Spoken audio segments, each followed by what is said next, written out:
Assalamu alaikum wa rahmatullahi ta'ala wa barakatuhu.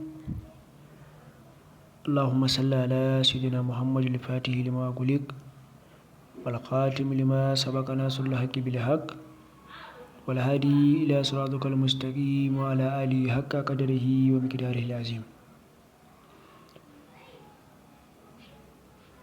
Bayan haka ina yi wa 'yan uwa da suke bibiyar wannan channel mai albarka fatan alkhairi da kuma sallama irin ta addinin musulunci. Assalamu alaikum. A yau muna so za mu yi bayani akan wasu abubuwa ne waɗanda suke ta'allake da rayuwar mutum. Ma'ana magana ce akan yanayin yadda za ka gane an yi maka sihiri ko kuma ba a yi maka sihiri ba. Ma'ana da sihiri a jikinka ko kuwa babu. Shin an taɓa jifanka ne ko ba a taɓa jifanka ba? Ko kuma shin da akwai matsala ta sihiri a jikinka ko kuwa babu? Idan kana son ka san wannan bayani, to yanzu zan yi bayani akan haka, sai a bibiye mu. Yanzu haka za mu yi bayani dalla-dalla yadda kowa zai fahimta da izinin Allah. Bayan haka ina kira ga 'yan uwa da suke cikin wannan gida mai albarka da muna buƙatar a yi mana liking, a kuma yi subscribe, sannan kuma a yi share na bidiyo ta yadda kowa zai amfana, saboda hakan zai ƙarfafa mana gwiwa wajen sabunta muku abubuwan da muke kawowa da kuma samun ƙwarin gwiwa wajen fito muku da abubuwa da za ku amfana da su na kariya da kuma abubuwa da za ku amfana da su wayanda suke za su taimake ku a cikin rayuwarku da izinin Allah. To ga bayanin kamar haka. Abu na farko wanda mutum zai duba, ko kuma mu ce alamomi da za a duba a tattare da mutum wanda ake ganin an yi masa sihiri ko ba a yi masa sihiri ba, to ga alamomin kamar haka. Akwai ciwon kai, abu na farko kenan. Ma'ana mutum zai dinga samun ciwon kai babu gaira babu dalili, musamman ya dinga zuwa maka bayan sallar la'asar ko kuma lokacin da za ka kwanta ko kuma lokacin da ka tashi daga bacci. Ciwon kai wanda babu gaira babu dalili, kuma ka sha magani ka ji ya ƙi ya warke. Abu na biyu, akwai damuwa. Sau da dama wayanda aka yi wa sihiri suna shiga irin wannan yanayi wanda za ka ga mutum yana cikin ƙunci, ɓacin rai, cikin damuwa, kuma ba wani abu da aka yi masa. Ba a yi masa abu na ɓacin rai ba kuma a yi masa wani abu da za a ce ya shiga wannan damuwa ba, amma shi karan kansa ya san yana cikin damuwa kuma bai san sila ba, bai san dalili ba, ko kuma ya ringa jin ƙunci, ransa yana ɓaci, ko kuma da an yi masa abu kaga yana saurin hassala. To wannan shi ma yana daga cikin alamu na da sihiri a jikin mutum. Alama ta biyu kenan. Sai kuma alama ta uku ita ce mafarki marasa daɗi. Misali mutum ya ringa yin mafarki kamar mafarkin karnuka, ko kuma mafarkin ya nutse a cikin ruwa, ko kuma ya ringa yin mafarkin maciji, ƙadangare ko mage, ko kuma dai wata dabba wadda take da muni, mutum ya ringa wannan mafarkin. Hasali wasu ma daga cikin mata suna fuskantar kansu a cikin mafarki na ƙananun yara, su ringa mafarkin suna ganin ƙananun yara haka, ko kuma su ringa ganin su a cikin makabarta, ko kuma su ringa ganin gawawwaki, ko kuma su ringa ganin wasu abubuwa waɗanda suke da tashin hankali, wanda mafarkin yana nuna maka abu ne mara daɗi. To wanda ya kasance yana daga cikin masu yin wannan abu, to a tuntuɓe shi da akwai alamun sihiri a jikinsa. Sai alama ta huɗu. Alama ta huɗu ita ce canjin halaye. Canjin halaye shine kamar mutum ya zamanto mai kyauta ne, kuma yana da haƙuri, mutum ne wanda ya saba karatun Alƙur'ani, wanda ya saba bin iyayensa, to lokaci ɗaya ba tare da wani dalili ba kawai a ga ya fanɗare, ya daina karatun, ya dawo ana cewa wane yi kaza ya ce ba zai ba, da dai sauran wasu abubuwa waɗanda suke marasa kyau, wanda za a ga mutum ya sauya a kansu lokaci guda. To wannan shi ma yana baka labarin cewa a tuntuɓi mutum da akwai alamun cewa sihiri ya kama shi ko kuma an yi masa sihiri.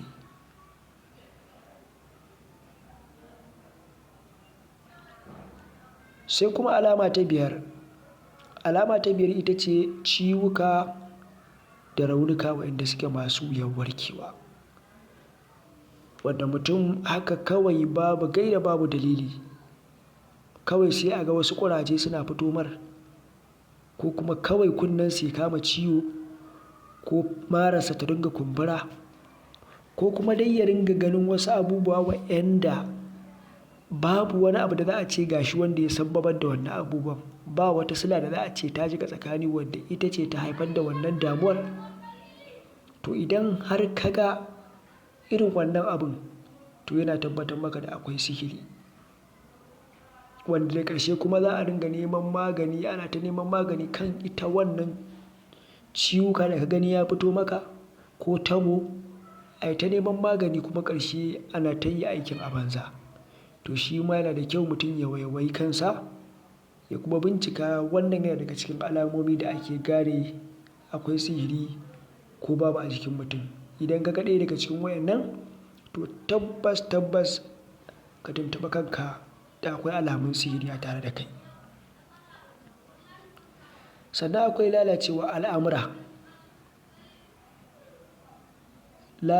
al'amura da kuma samun cikas, ma'ana harkokinka ga suna lalace maka, harkokinka su ringa lalace maka haka kurum babu gaira babu dalili. Da kana juya 10,000 ta lalace, kai baka sanya aka yi ta lalace ba, ba kuma ɗiban kuɗin kai ka ci ba, ba kuma zubar da su kai ba, ba wani abu ne ya zo wanda za a ce ga wata wasiɗa ko sila da wani abu ne ya haifar da wannan abun ba. Kawai ka ga abubuwanka suna lalacewa, harkokinka suna lalace maka, kuma kana fuskantar kasala ta jiki.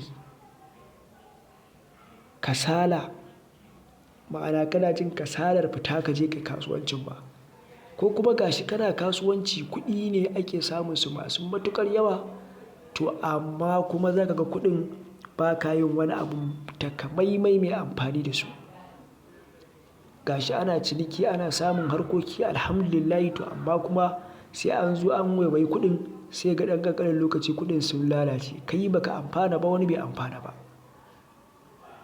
To wannan shi ma yana nuna alamun da akwai alamun sihiri a tattare da mutum.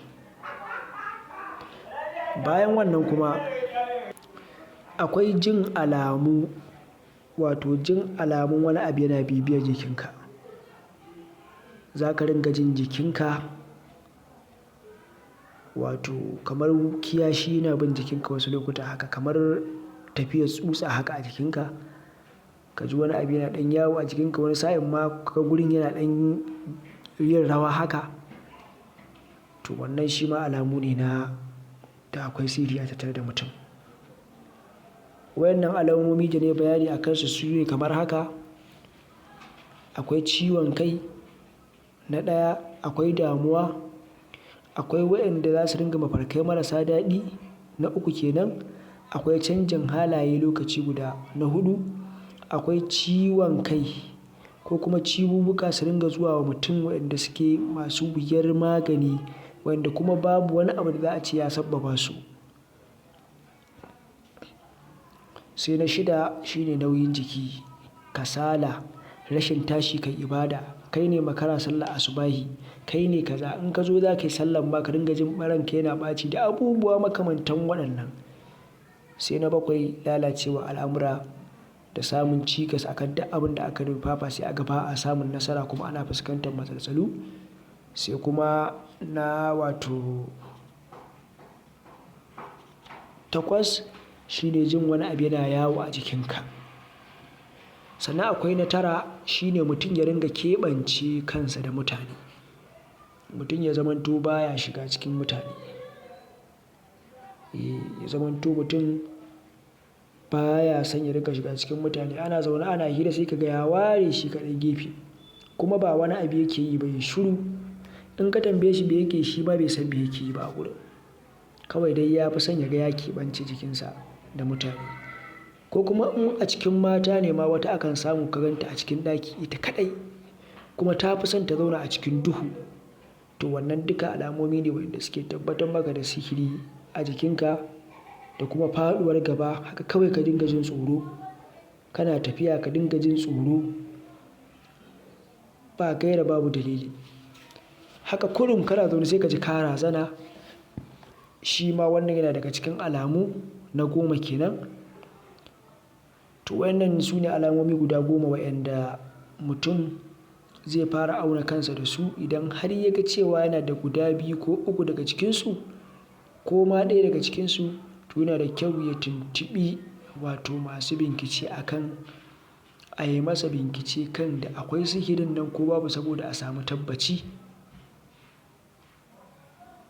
To Allah ya mana jagoranci, Allah ya mana sutura. Kuma in sha Allahu za mu kawo cikakkiyar hanya wadda za a bi wajen lalata sihiri. Kowane iri ne kuma ya lalace nan take da izinin Allah. Alfarman manzon Allah za mu kawo ta idan ana bibiye da mu a cikin wannan wato channel mai albarka. Fatanmu da kowa shine kowa ya amfana, ya zamanto za ka iya magance wasu damuwoyi da suke damunka a karan kanka. Ya zamanto ana samun taimakekeniya a tsakanin 'yan uwa. To wannan shine dalili. Allah ya mana jagoranci, Allah ya mana sutura, Allah kuma ya riƙo da hannunmu. Allah ya sa mu gama da duniya lafiya gabaki ɗaya.